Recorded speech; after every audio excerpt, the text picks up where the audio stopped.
CNBC TV 18 and Zetwork present Make 2026, India's global manufacturing era.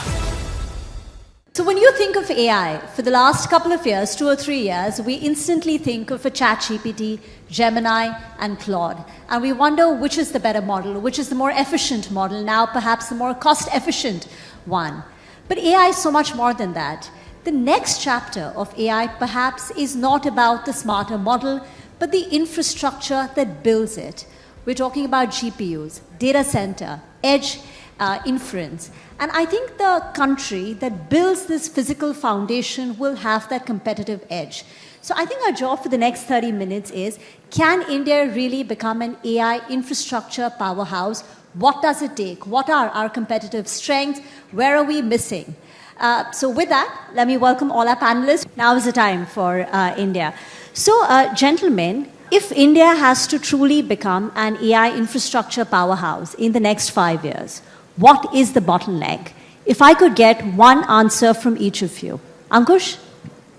I think it's just the courage of doing whatever we believe in doing. And we have the infrastructure, we have the technology, and it's enough of technology to really change the world, to say so, or to really solve the problems of humanity and the businesses. It's just, I think we all have to come forward and do it. Courage. Yeah. Okay. Sharad? I would say the infrastructure. In terms of? Ability to execute and build the infrastructure fastest possible manner. So I would say speed. Speed. The biggest bottleneck, the constraint? Let me give a little detailed answer of this. I think in India, top layer is never a problem. Building use cases have been a forte of India for the last 3 decades. That is the thing which our software companies, IT companies are doing for decades, and they will again become relevant in that. It's just that they need to redefine themselves. Instead of just doing coding, which they have been doing for ages, they will have to now repivot themselves to start building AI use cases, right? That is India's forte. Just below that, people like Ankush and people like many others, fantastic people, they know what it means to make a model, how to train a model, how to use data, how to create industry use cases. Again, India has got no dearth of great talent to do that. Below that is the infrastructure part. So power is not a concern, water is. What about demand, Ankush? Because now when we look at the way the data center capacity is utilized in India, a large part of it is sovereign, and a lot of it is hyperscalers routing their workloads through the data center capacity in India. Do you think demand from Indian startups or Indian enterprises is missing to that extent? I think it's still, I think the reports are saying something else, but I think my understanding is the adoption is less than 1% if I compare with the current technology and the need. I think now the AI has come to the state where it should now start helping us in all basic functions, whether it's about healthcare, education, agriculture, banking, every sector. But how much is practically used? But I think it's very less. I think if you see here the enterprises and the startups and the consumers, apart from they're using ChatGPT and Gemini, I think the adoption is very, very less on the enterprise side. But it's more on the government side. I think first time you will hear that compared with any government in any country in the world. So in Ministry of IT has now started a campaign to do AI adoption in every ministry, every government department. Has any country has done? I doubt, right? So, but it just started. I think as Neil sir is saying, right? So now the infrastructure is there. Now we are loaning that infrastructure to the people outside India. It means we are not consuming much. So I think it's as I was saying, now all of us have to, don't think just AI, we should do something in AI, just see whatever we are good at, whatever domain we are in. Why is that? When we have compute here in India, we're exporting. I mean, it's great that we're exporting, but we would also like, since it is a sovereign asset, it is a strategic asset, we would like to see Indian enterprises use it. Absolutely. So what is the missing link in that? So just thinking about how do we increase the productivity, efficiency, accessibility. Think about the, say, healthcare, right? So I think in the West or probably in the metros, what is healthcare? How we can leverage AI in healthcare? I think it would be about probably doing more with less doctors or probably increasing the accuracy. But think about the rural India. It's about accessibility, right? So how can we use AI and ensure bottom of the pyramid uses our healthcare? So are we doing it? I doubt. But have we started thinking about it? Yes. I think think about all basic functions, right? We have not taken birth to do AI, right? So we have taken birth, I'm not sure why, but there are basic things we have to do. Just ensure how do we make the existing functions more accessible, better, productive, efficient.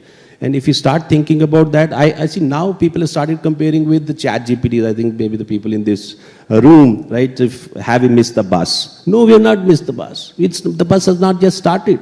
The infrastructure is being created. So now we have to leverage this infrastructure, leverage the model, whatever is existing, we'll keep building the models. So, but just make sure the way we consume the basic things get better. I think the AI should be like the way we get electricity at home or water at home without worrying about the engineering behind it. I think once we reach that stage, then probably we'll start seeing the adoption happening. By the way, folks, Ankush here these two are the infrastructure guys. They're the ones building, but Ankush here is the demand guy, applications guy. He's built Bharat GPT, which is used across NPCI, LIC, IRCTC. How tough was that?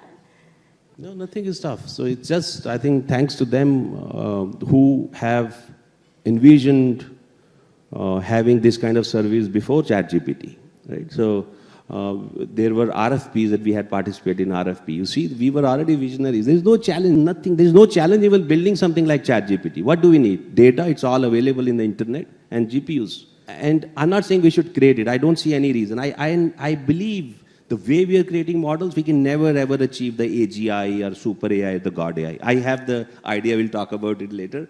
But I think we just have to, we don't have to create ChatGPT of India, right? We have to probably recreate what UP has done in payments in India, what identity, the Aadhaar has happened, the way infrastructure, the telecom has happened. I think we need to have our own story.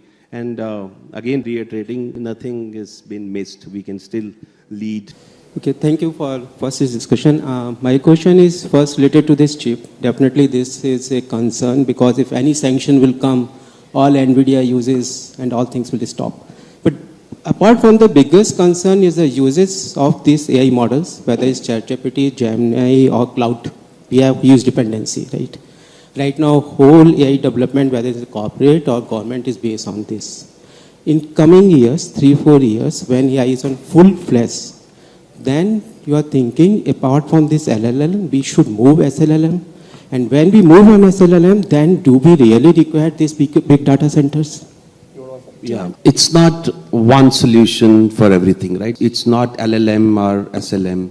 I always think we need a hybrid approach. One is the creation of model, which is in headline, right? So, but we citizens are in the inferencing. So now let's focus on this. There is LLM, SLM. Now I started thinking about personal language model, right? So we all have compute with our mobile phones, right? So we can have even 1 billion parameter run on our mobile devices also. But it depends what's the use case we are solving, right? If I'm creating my own co-pilot or co-assistant or digital twin, so then the very tiny model is required. But if I'm doing for one organization, so organization has internal use cases, probably the SLM, but organizations can also serve the whole world. So that can be the large language model. So we need hybrid approach based on how much reasoning we need and what is the privacy and secrecy for the model which you are working on. So it's not like model is created once. Right? If you see, I think ChatGPT is releasing every 4 weeks. Claude is releasing every probably 3rd, 4th day. So it's not just about creation of a model. It has to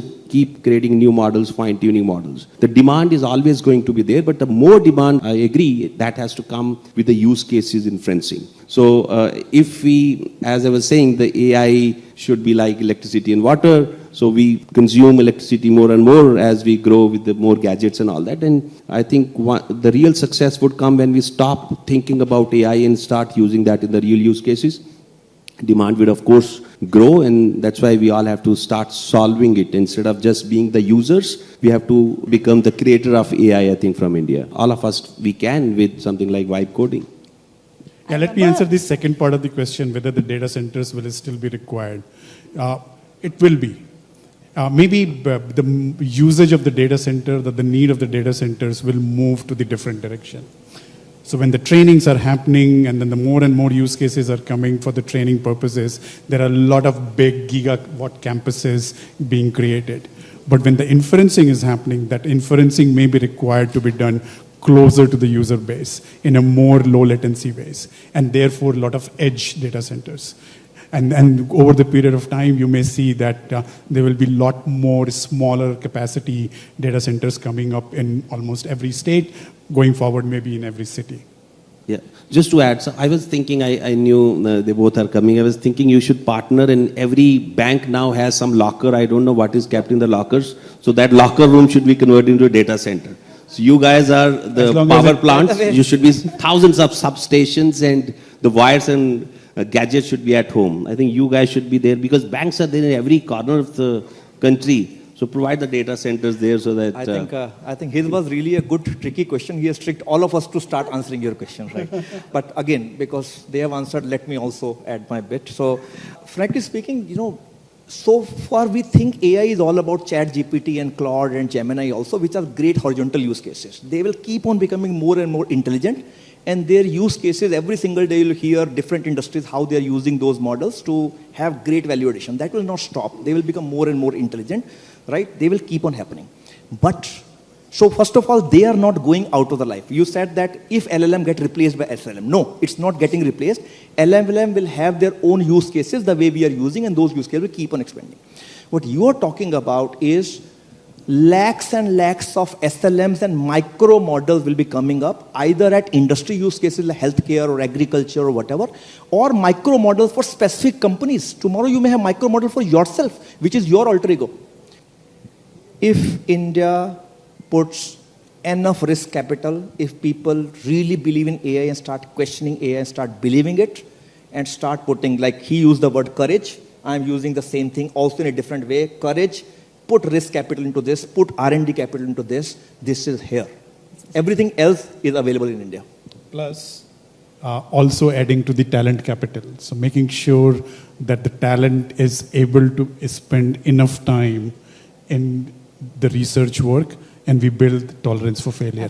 Ankush, that's on the input side. What about on the output side? What should we be able to see it at 10 years down the line? Yeah, so I think we should be able to democratize the intelligence. Earlier I used to say democratize technology, information. Now I'm saying democratize intelligence, as every individual has intelligence, so that we get the collective wisdom, right? So now, I think if you are able to provide that intelligence, so when people say whatever had to be said, it's already said. I don't believe in that, right? Every day it's a new learning.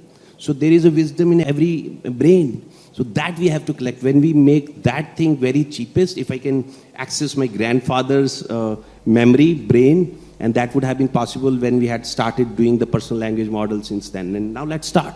I think when we can democratize intelligence in the cheapest possible way, I think then all races or whatever. That's a wonderful thought to end the conversation here. Thank you very much, Ankush, Sharad, and Sunil for joining in. Thank you once again. CNBC TV 18 and Zetwork present Make 2026, India's global manufacturing era.